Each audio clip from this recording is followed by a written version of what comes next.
USA 24 Live Preview। Purnia के एक निजी होटल में आम आदमी पार्टी द्वारा एक प्रेस वार्ता का आयोजन किया गया।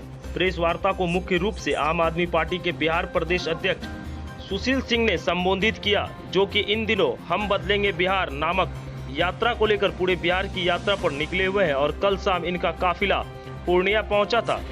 प्रदेश अध्यक्ष ने प्रेस वार्ता को संबोधित करते हुए कहा है कि आम आदमी पार्टी का बिहार के 243 सीटों पर बहुत ही मजबूत संगठन है और हम बहुत ही जोर शोर से आगामी विधानसभा चुनाव की तैयारी में जुटे हुए हैं और इस बार बिहार की जनता को एक बहुत ही मजबूत विकल्प देने भी जा रहे हैं। उन्होंने कहा कि पार्टी बिहार में दिल्ली मॉडल पर चुनाव लड़ेगी और यहां शिक्षा, चिकित्सा, बाढ़ और पलायन भय मुक्त समाज एवं खुशहाल किसान जैसे मुद्दे पर आगामी विधानसभा चुनाव भी लड़ेगी।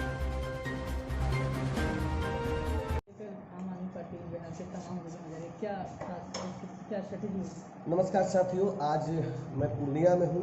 हम बदलेंगे बिहार यात्रा के तहत 22वें दिन आज पूर्णिया में पहुँचा हूँ। आरा से मैंने शुरुआत किया था। आरा, बक्सर, सासाराम, कैमूर, औरंगाबाद, गया, जहानाबाद, अरवल, सीतामढ़ी, मधुबनी, सुपौल, अररिया होते हुए आज पूर्णिया पहुँचा हूँ और लगभग मेरा 65वां विधानसभा है। हम बदलेंगे बिहार मतलब मैं नहीं, हम सब बिहार के लोगों को बिहार को बदलने की जरूरत है। क्या बदलने की जरूरत है उस पर मैं आप लोगों से चर्चा करूंगा। हम 5 मुद्दों पे बात कर रहे हैं: मुफ्त शिक्षा, मुफ्त चिकित्सा, रोजगार युक्त युवा, भ्रष्टाचार एवं भय मुक्त समाज, खुशहाल किसान। इन 5 मुद्दों पे हम बात करेंगे। बिहार में क्या बदलने की जरूरत है? शिक्षा उसमें सबसे सर्वोपरि है। यहाँ प्राइमरी टीचर को बिना परीक्षा लिए हुए आदमी को भर्ती करा दिया जा रहा है। जो जितना बड़ा चढ़ावा दिया उसको नौकरी पर रख लिया गया। देश में चपरासी का नौकरी हो, चाहे उस सीमा पर लड़ने वाला जवान हो, जिसको जाकर गोली चलाना है, गोली खाना है, उसका भी लिखित परीक्षा लिया जाता है। लेकिन जिसको बिहार बनाना था उसका लिखित परीक्षा नहीं लिया गया। और 15-20 सालों में स्थिति ये बन गई बिहार में कि यहाँ मास्टर को दूसरे काम पर लगा दिया जाएगा। जनगणना करिए, वोटर कार्ड बनाइए, बीपीएल कार्ड बनाइए, आधार कार्ड बनाइए, मच्छर मारने का दवाई छीटिए, आप क्वारंटाइन सेंटर चलाइए, बाढ़ पीड़ितों के लिए राहत सामग्री पहुंचाइए, किचन चलाइए। और नीतीश बाबू ने तो हद ही कर दी। यहाँ मास्टरों की ड्यूटी लगा दी कि सुबह शाम जाकर आप खेतों में जांच करिए कौन लैट्रिन कर रहा है, कौन नहीं कर रहा है। टॉयलेट घोटाला करवाते हैं एक तरफ और मास्टरों की ड्यूटी दूसरे कामों पर लगा देते हैं।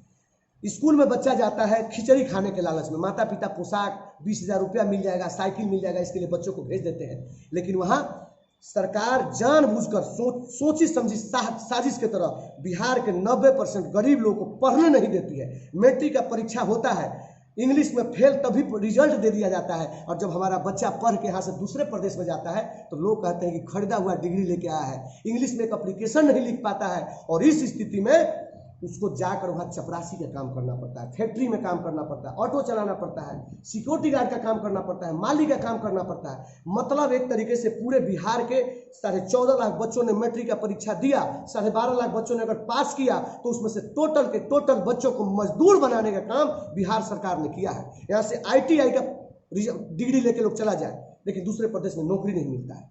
यहाँ जो टॉप होता है उसका इंटरव्यू लिया जाता है तो उससे पूछा जाता है कि आप होम साइंस में टॉप हुई हैं, बताइए कि कितना नंबर आया। होम साइंस क्या है तो उसको होम साइंस पता नहीं होता है। मतलब बिहार को इस तरीके से ब्रांडिंग कर दिया गया है कि बिहार के अंदर एजुकेशन बिल्कुल नीचे चला गया है और ये सोची समझी साजिश है। मजदूर बनाने की फैक्ट्री के रूप में यहाँ की सरकारों ने काम किया है। चाहे वो चाचा की सरकार रही हो, चाहे भतीजे की पापा की सरकार रही हो, सबने मिलकर बिहार को गर्त में पहुंचाया है। इस सिस्टम को बदलना चाहिए। स्वास्थ्य की जहाँ तक बात है, बिहार में सबसे लच्चर स्थिति है। पूरे देश के निचले पैदान पर स्वास्थ्य की कहीं स्थिति है तो बिहार में है। यहाँ देश के 10% आबादी रहती है।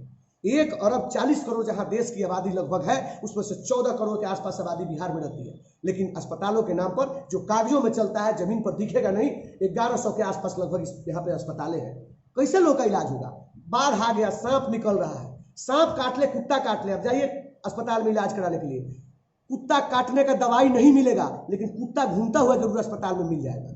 PMC जैसा स्कूल अस्पताल के अंदर आपको देखे हैं कि पानी भरा रहता है। वहां के डॉक्टर चिल्ला रहे हैं कि हमारे पास संसाधन नहीं है जिससे हमको लोगों का इलाज कराएं। सीना ठोक के बिहार सरकार पिछले 30-40 सालों में ये नहीं कर सकती कि हमने एक बेहतरीन अस्पताल बनाया है जहां पे लोगों का इलाज बढ़िया से हम कर सकते हैं। तो अस्पताल की स्थिति बहुत दयनीय है, इसको सुधरना चाहिए। रोजगार की मैंने बात की, पिछले 30-40 सालों में एक भी इंडस्ट्री लगाने का काम यहाँ के सरकारों ने नहीं किया और हमारे युवा 12 साढ़े 12 लाख जो मैट्रिक पास करते हैं चाहे ग्रेजुएशन पास करते हैं, चाहे इंटर पास करते हैं, दूसरे प्रदेश में पलायन करने के लिए विवश है। और यदि पढ़ा लिखा एनर्जी बिहार में नहीं रहेगा तो बिहार की तरक्की होगी कैसे? अगर पढ़ा लिखा लड़का ही अगर बाहर चला जाएगा तो कैसे कर सकता है? मैं इसका उदाहरण एक दूंगा। हमारे पार्टी में किसान मोर्चे का अध्यक्ष अभिषेक कुमार, डालकर आप लोग नेट पर सर्च करिएगा, फॉर्मर अभिषेक। वो आदमी अकेला IIT करने के बाद जब यहाँ बिहार में रुकता है तो आज 1000 आदमी को रोजगार दिलवा चुका है।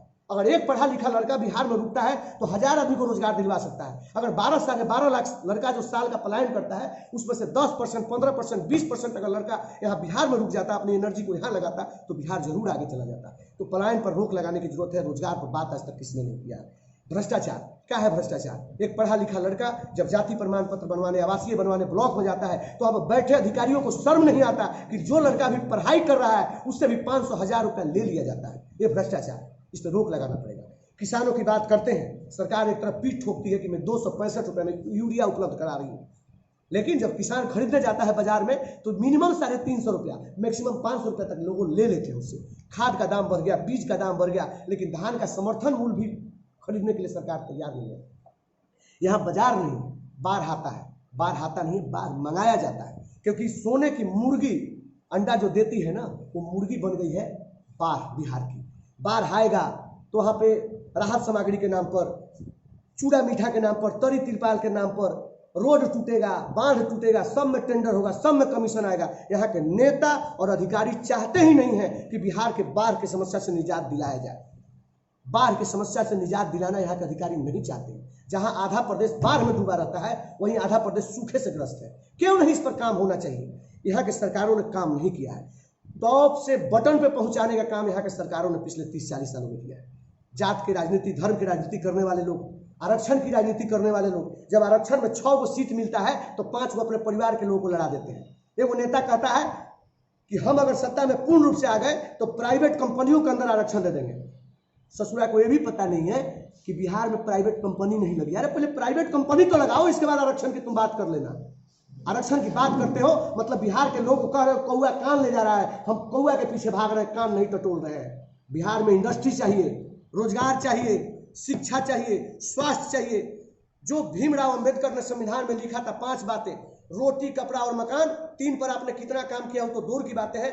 2 और मौलिक सिद्धांत है, स्कूल और अस्पताल, इस पे काम होना चाहिए। 5 बेसिक चीज़ों पे बिहार सरकार ने बिल्कुल ही काम नहीं किया है और इस पे काम होना चाहिए और इस सबसे नितांत जरूरी है। इसी के इर्द गिर्द आम आदमी पार्टी राजनीति करेगी और इस यात्रा को लेकर मैं जिस भी जिला और जिस भी विधानसभा में जा रहा हूँ, लोगों का अपार समर्थन हमारे साथ जुट रहा है और लोग दिल खोलकर इंतजार कर रहे हैं आम आदमी पार्टी का, क्योंकि हमारी आम आदमी पार्टी किसी जात और धर्म की बात नहीं करती है, शिक्षा और स्वास्थ्य की बात करती है। क्योंकि हमने पिछले 5 साल में करके दिखाया है कि दिल्ली में जहां अमेरिका के राष्ट्रपति उनकी पत्नी ताजमहल देखने जाती हैं तो दिल्ली का सरकारी स्कूल भी देखने जाती है। मतलब हमने 5 सालों में ताजमहल के बराबर में दिल्ली का सरकारी स्कूल किया है, तभी दिल्ली के सरकारी स्कूल के साथ साथ ताजमहल के साथ साथ दिल्ली का सरकारी स्कूल भी देखा जा रहा है।